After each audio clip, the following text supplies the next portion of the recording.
Greetings, beautiful people. My name is Simon Javan Okelo. I am really excited to bring you another episode of Madaraka Festival Podcast. We are recording live and direct in Bellevue at Yuanru Arts Center. And I'm really excited to introduce you to my guest today, Monika C. Matthews, the CEO and founder of Queen Care LLC. How are you doing today? I am doing wonderful. I mean, I'm in a beautiful space around lovely people. This is my kind of party. Thank you so much. You know, I've been watching the work you're doing in the community over the years, and I've always admired you, and I've felt that you're one of the people that inspire me in the African diaspora community in general. And I've always wondered, what is it that it looked like in the environment where you grew up? Maybe share with us a moment when, you know, maybe you're 5 to 10 years old, some of the colors you grew up with, some of the sounds, some of the smells that really inspire who you are today. Yes. Well, I grew up in the Midwest in a city called Waukegan right outside of Chicago. I've been living in Seattle about 33 years, though. Oh. And when I was younger, I grew up in the hip-hop age. Okay. So I won't date myself or age myself, but hip-hop was just coming out, and that was a sound that I grew up around. When I was younger, we would turn on the TV. There was a program called the Jukebox, and it would you would pay for a video to come on. You would, pay, and then the video would come on, and we would just dance in front of the TV, learn all the dance moves and, have all of the cross-color gears, which was, back then it was like yellow pants, red shirts, I mean, just loud colors. And like it was my outfit. Yeah. You know what? Yes, absolutely. You look good. And that was the culture that we grew up in, was loud, vibrant colors, and it was so healing. Art has always been so healing, right? Because we grew up poor. We grew up in an impoverished area. We didn't have all of the resources and things that, this area has. And so we had to hold on to something. And for me, that was music.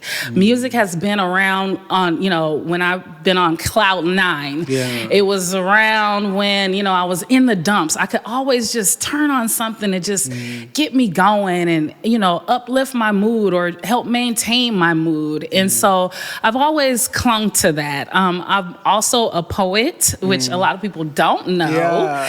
But I actually wrote a poetry book. And right when I was going to publish it, I lost all of my copies. But that was a way that I would express what was going on in my neighborhood. It was like something in me knew that you can release those feelings and heal through art, through poetry, through music, through dance. I came up and I went to a magnet school coming up, and that was kind of like unheard of in my neighborhood. I got bused to another school. And there, we had tap dance and ballet, and those type of things instilled in me the importance of movement as art, and really just to tap into your creativity.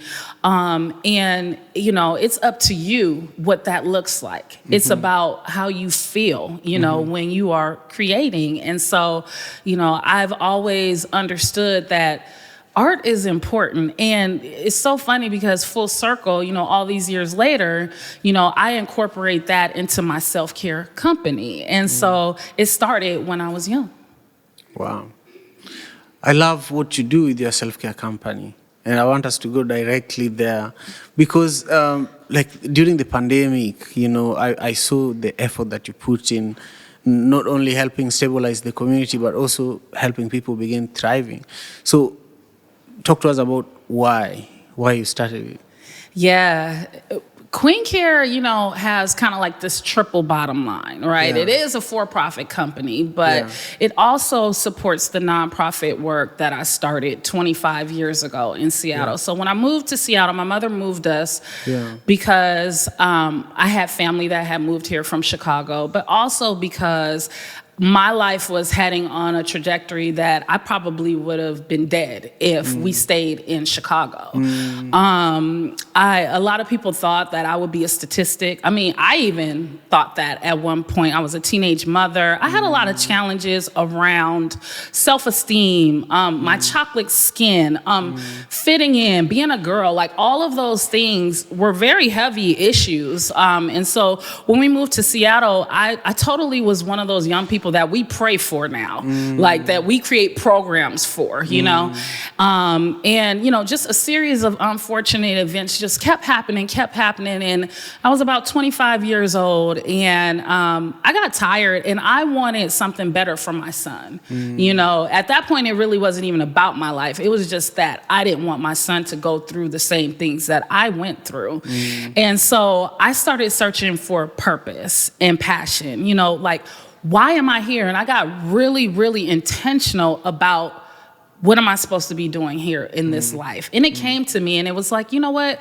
You are going to be, for Black girls in particular, what you did not have growing up. And that was the start of my nonprofit company. And now when I got this kind of like download or whatever, it's like, you're going to start this nonprofit. I'm like, I want to start a for-profit company. I don't want to start a nonprofit, you know? But I followed my purpose, and that led me here. And so when I started the nonprofit, we actually started with African dance classes, because at that time I had severe identity crisis, right? I didn't know who I was, you know, and I knew, like, I was trying to fit inside of this society box, but I just didn't fit. I didn't fit. And so I was just cramped and like, oh, you know, what is this? And so when I went on soul searching, you know, I knew that, like, Black history didn't start with slavery. I knew that, like, I needed to, like, take it to the motherland, right? And when I did that, you know, I started attracting people that helped me, like, connect to the motherland, really. And I started taking African dance classes, and I became very proficient in it. I was in the best shape of my life back then, too, by the way. And then I started teaching African dance. I had a troupe of young ladies, and we would go around the city performing and just all of the things while I was teaching them about loving the skin that you're in. Whatever that skin is, just love it, right? Teaching them that we come from kings and queens and royalty, and, you know, the originators of math and science and all of those things. You know, those things uplift a person, right? And so, and then that program actually morphed into our first program, Young Queens Seattle King County, which is our longest running program. It's been 19 years. It's in several Seattle public schools as an elective. We're in Renton Public Schools, Tukwila as well, and the community at large. Over the last 25 years with that nonprofit work, we have 6 programs. We have college tours in and out of state. We do free summer programs that focus on reading and writing academics. We have an entrepreneurship program where young people get paid to work at our store. And it just kind of morphed really from me following my purpose and wondering who I am and just putting the feet to it. And what I didn't realize along the way was that it was actually healing me, you know, pouring into the young people. In about 2015, I don't know, I'm really bad at dates, but in 2015, I was challenged to create an economic development program for youth in my community in Southeast Seattle.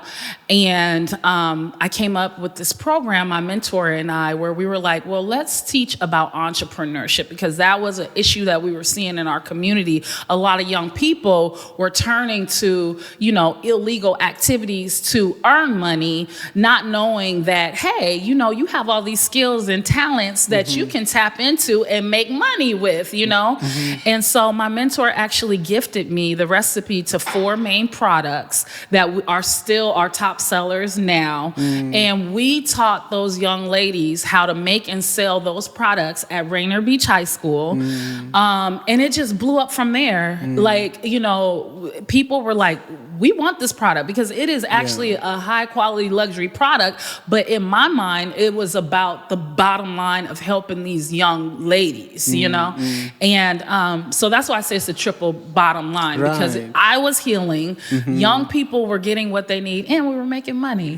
So, that's, and then Queen Care from there, we participated. And I think that's probably around the time that I met you, you know? And, you know, from there we participated in Sharks at the Beach, where, you know, it's a big, you know, program in South Seattle, like a Shark Tank type program.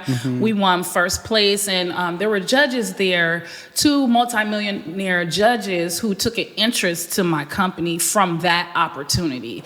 I didn't grow up, you know, having, you know, thoughts of entrepreneurship. Like, I didn't say, oh, I want to be an entrepreneur. I say that my purpose and passion led me to be a successful entrepreneur, because I wasn't in it really for the money. I really was in it to serve my community and make it better, you know? And so after I won Sharks at the Beach, we opened our first location in Columbia City. From there, we opened our second location in the Central District. We opened a spa. I mean, it just is continuing to grow because I stay grounded on doing what I'm here to do. Wow. Can you please give it up for Monika C?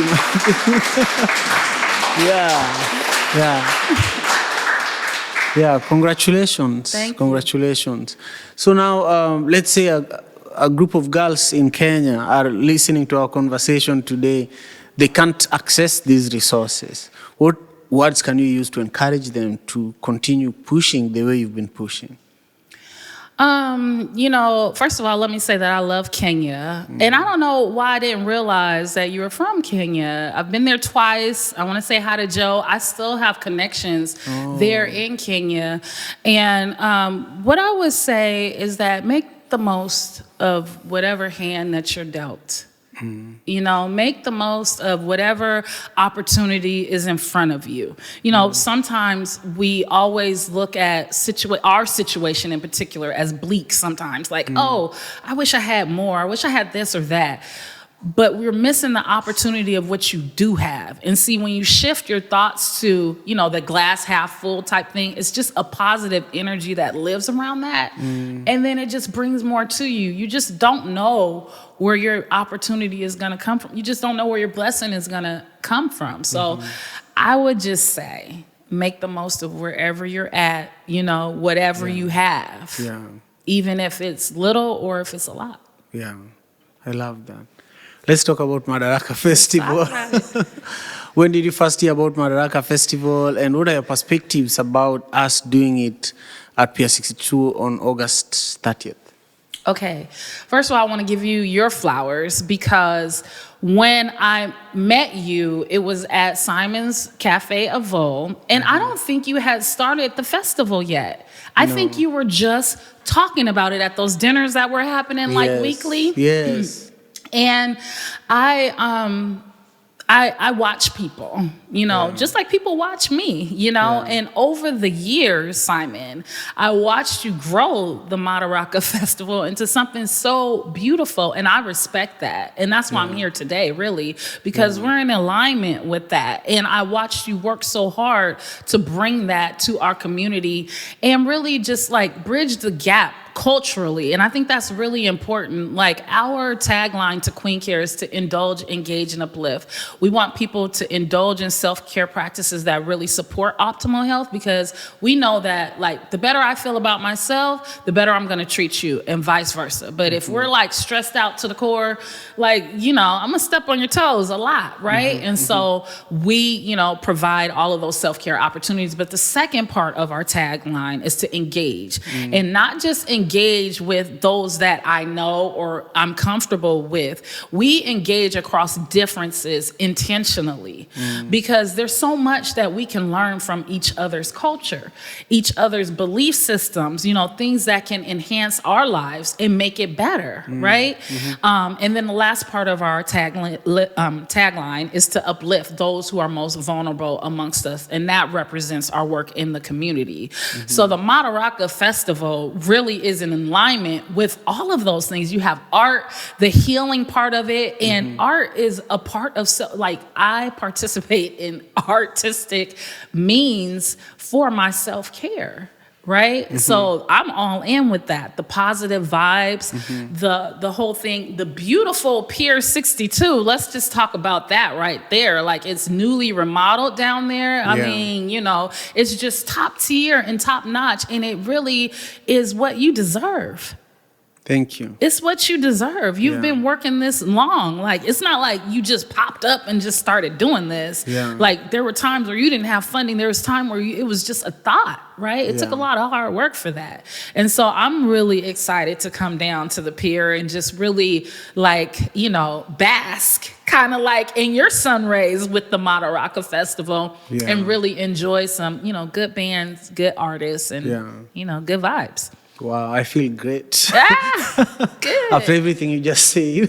It's anyway, true. Yeah, I love that. I love that. Can you look at this camera and invite everyone to join us on August 30th? Hey, everyone. I would like to invite all of you out to the Madaraka Festival, August 30th at Pier 62. Yes, you, and you. I will be there. Come on down. We're going to have a good time. Perfect. Thank you. Also look at that camera and share with everyone who is watching how they can support you. Yes, you can visit us online on all of our social media platforms, Queen Care Products. If you want to know about our work in the community, it's Life Enrichment Group. You can Google that. You can Google me. You'll find a lot of nice reading material. Excellent. Excellent. Anything I didn't ask that you really, while you're driving here, you're like, I really want to talk to Simon about this? No, I just really wanted to, like, big up you for real, because a lot of times community work is overlooked and it's a thankless job. Right? But those who are working to make the community better keep doing it and keep doing it and keep doing it. And it's because of your heart is good. And there was a point in time in my life where I almost died because my self-care, I mean, I was operating on -0, like a lot of us do. Like, we look good on the outside, but on the inside, like, we are cranky. We don't have enough rest. We're not drinking enough water. We're not, like, smiling. Like, all of those things, we're not doing things that bring us joy. And the Madaraka Festival represents joy for me. And so I just want to encourage you to, like, stay on top of your self-care, even if it's taking a moment, just in all of this busyness, you know, just a breath, take a few breaths, you know, and, you know, you can always come to the spa. But, you know, I want to encourage you to take care of yourself because we need you. You know, just like we need all the other people who are working tirelessly in the community. So I really wanted to say that to you. Did you invite me to the spa? I did. I said, that's on record. It's on record. I'll come for sure. Yeah. Anyway, I just want to thank you as well. And I want to thank everybody who joined us for this incredible episode with Monika C. Matthews. Social media, how do people follow you? Yeah, Queen Care. Just put in Queen Care or Life Enrichment Group or my name. I'm easily, you can find me very easily. Perfect. Yeah. Yeah, thank you. You're welcome. I really appreciate it. Hey guys, if you joined us,